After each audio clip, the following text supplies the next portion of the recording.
When we think of taking control of our minds and finding calm in a busy and hectic world, many of us will instantly think of meditation. Meditation is an ancient practice that is used by billions of people around the world and that has been practiced for centuries. Now, scientists and researchers are starting to decode its many benefits, but nevertheless, it's still understood by a great number of people. Let's take a closer look at meditation, how it can help us, and how you should get started. Perhaps a good place to start is to answer the question, what is meditation? While many people think of meditation as a way to achieve enlightenment, to recreate the effects of hallucinogenic drugs, or to practice various religions, the reality is that meditation is simply a form of practicing control over your thoughts. It can be all those things, but at its most basic, meditation means trying to focus your thoughts or clear your mind, which is essentially the equivalent of training your attention. So often, our thoughts are reactive. We are constantly being distracted and taken from one experience to the next, whether due to television, to music, or to something else entirely. But when you meditate, you will be actively controlling your thoughts. You will become introspective and you'll start to reflect on the very nature of thought itself.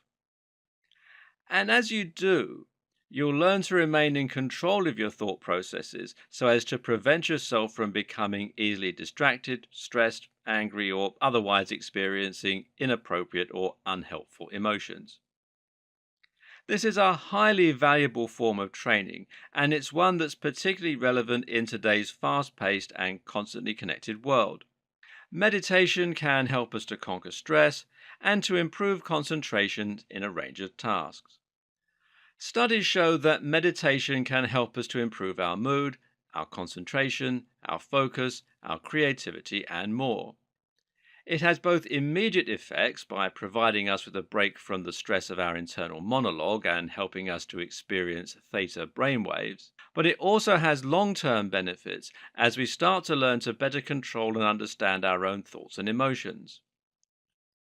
Meditation has even been shown to boost our IQ.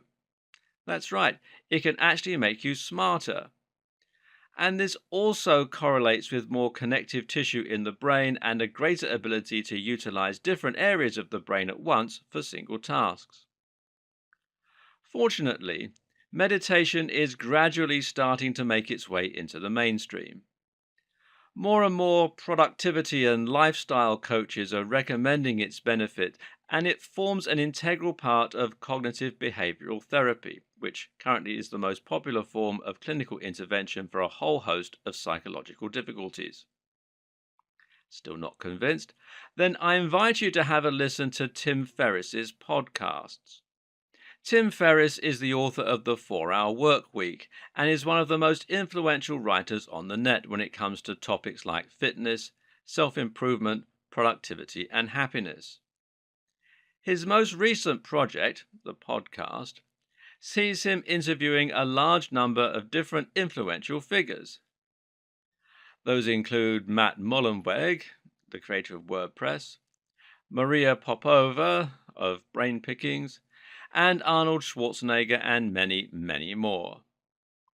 One of the questions he'll often ask them is what their morning routine looks like and if they have any other habits they consider important to their success. What does Tim Ferriss note is the one thing that nearly all his interviewees have in common? They all meditate.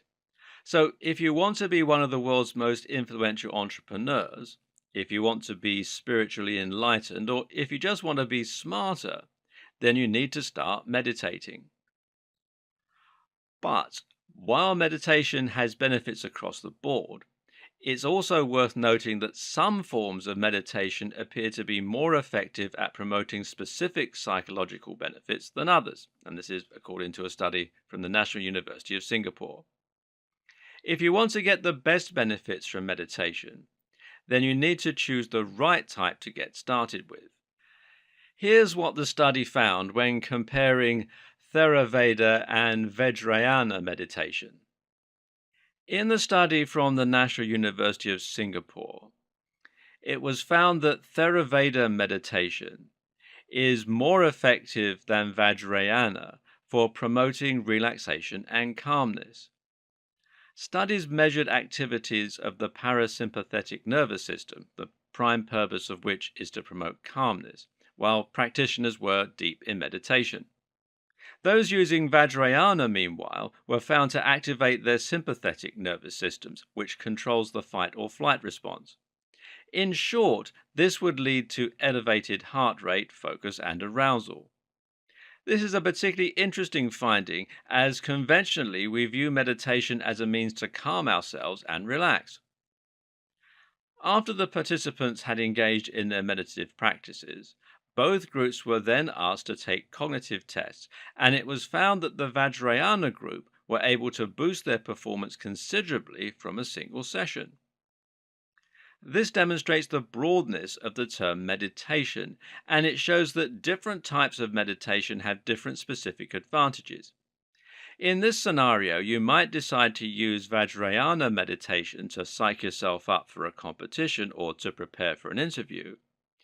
Then use Theravada meditation to calm down afterwards or to chill out before bed. As you can see, the type of meditation you use is a very important factor in determining the outcome. Likewise, you'll probably find that some forms of meditation are more accessible and enjoyable than others, depending on your own goals, your experience, and your interests. The question then becomes where to start. Well, keep watching and we'll look at some different types of meditation and some different terms. Bear in mind that you don't have to stick rigidly to any one of these, and actually you can create your own kind of meditation by just setting your own goals. Nevertheless, any of these will provide you with a good starting point to do more of your own research and to start practicing the art of meditation. Now, the first is mindfulness. Mindfulness, also called vipassana, is a type of meditation that comes from Buddhism. It's also the form of meditation that's perhaps the most widely used in the Western world today. A good example being its use within CBT, and this is something we're going to come to in much more detail in subsequent videos. Essentially, the goal in mindfulness is to be aware and to be present of your own thoughts and to reflect on them. This form of meditation doesn't encourage you to try and empty your mind then, but rather the objective is simply to let your thoughts drift by like clouds in the sky. What this allows you to do is to become more aware of what thoughts you actually tend to have, thereby being better able to spot negative thought patterns, etc., that might be causing you problems. This type of meditation has also been shown to reduce anxiety, almost as effectively as anxiety reducing drugs. Perhaps the biggest advantage of mindfulness, though, is that it's not as challenging as trying to completely empty your mind of thoughts and thus provides a great starting point for those interested in learning. And then there's Zazen. Zazen is a term that essentially means seated meditation and is sometimes referred to by the modern Zen tradition as just sitting. This is an incredibly minimalist sort of meditation, which once again makes it ideal for those interested in getting started by feeling a little anxious to give it a go. The only instruction here is to sit in the correct posture, meaning that there's no pressure to get anything right. The simple act of sitting completely still is almost sure to result in a calming effect and to gradually clear your mind. Thus, there's no need for complex instruction beyond just sitting. While this is the core principle behind Zazen, it will sometimes be more complex than that.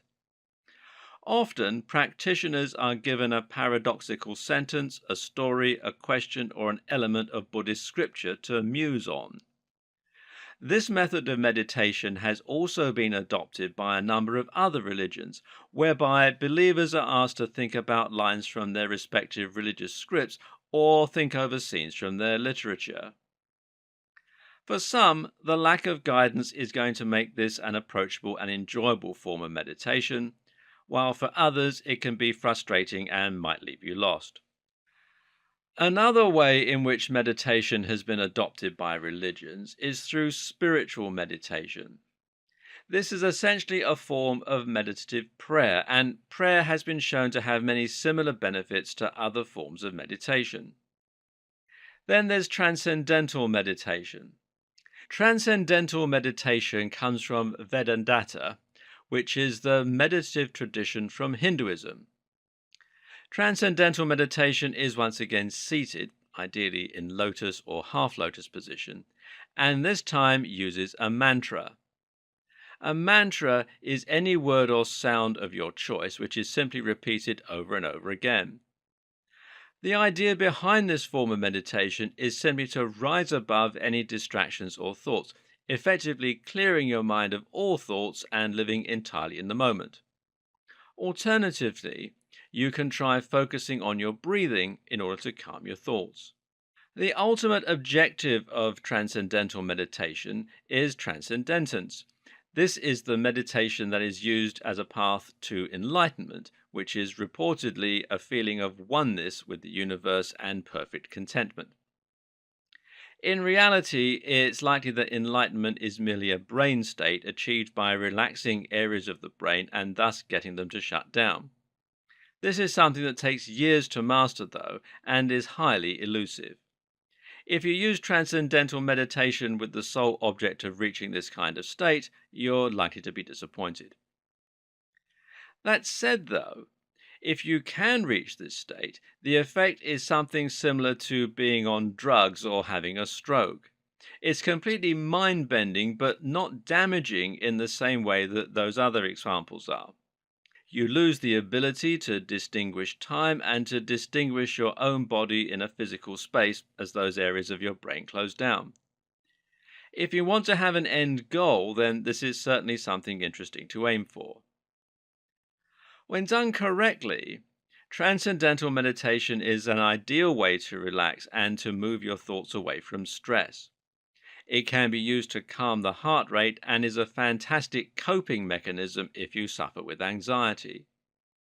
It's also quite difficult, though, and many people give up after becoming frustrated at the inability to quiet their inner voice. The secret to success is to go easy on yourself and not to force it. Next is focused meditation. As with transcendental or mantra meditation, focused meditation involves the practice of trying to completely clear your thoughts by focusing on something else. Mantra meditation is one form of focused meditation, but you could alternatively try focusing on external stimuli, like the sound of a river or a piece of meditative music, or even on something like a candle flame. Guided visualization is a form of meditation wherein the practitioner visualizes a scenario or environment. The guided part of this process involves listening to a recording which will often describe the scene that you're in. This kind of meditation is great for relaxing and for moving your thoughts away from the hustle and bustle of daily life before you achieve the ability to block out your surroundings through other forms of meditation. If you're feeling stressed and you want to immediately calm down, then guided visualization is a useful tool. However, it doesn't require the same discipline as other forms of meditation and so is not likely to help develop your ability to focus or to calm yourself in the same way. In movement meditation, you relax your mind while focusing on your body and moving through a range of gentle movements. A great example of this is Tai Chi Chuan, which is a martial art practiced incredibly slowly, involving a set of gentle movements. While it takes time to learn something like a Tai Chi set, you can practice movement meditation by using a dance routine or even by gently swaying from side to side. Vipassana is insight meditation. Vipassana is Theravada meditation, Theravada being a branch of Buddhism. This is meditation that involves close attention to sensation, with the goal being to discover the nature of existence. This form of meditation comes from Buddhism and it was believed to be the type practiced by the Buddha himself. To practice this form of meditation, you sit down and then focus on your abdomen and feel the way the breathing moves your stomach. Likewise, be aware of the other sensations throughout your body, trying to remain focused and calm simultaneously. When interruptions come, such as sounds, other thoughts, or temperatures, you should note those sensations and give them labels such as warmth or thinking. Vipassana is often practiced on retreats where participants alternate between seated and walking meditation. And finally, there's Vajrayana. Now, Vajrayana is another branch of Buddhism. Vajrayana meditation is a complicated and advanced form of meditation which involves the goal of becoming Buddha like. There are various types of meditation within Vajrayana, such as Mahamudra. This form of meditation involves attempts to empty the mind once again, this time by simply doing nothing to the extent where you aren't even focused on trying to meditate. Both the Theravada and Vajrayana forms of meditation are advanced methods and require years of practice to perfect and an understanding of the surrounding beliefs and cultures. They are also only two examples of the many complex and varied forms of meditation that exist.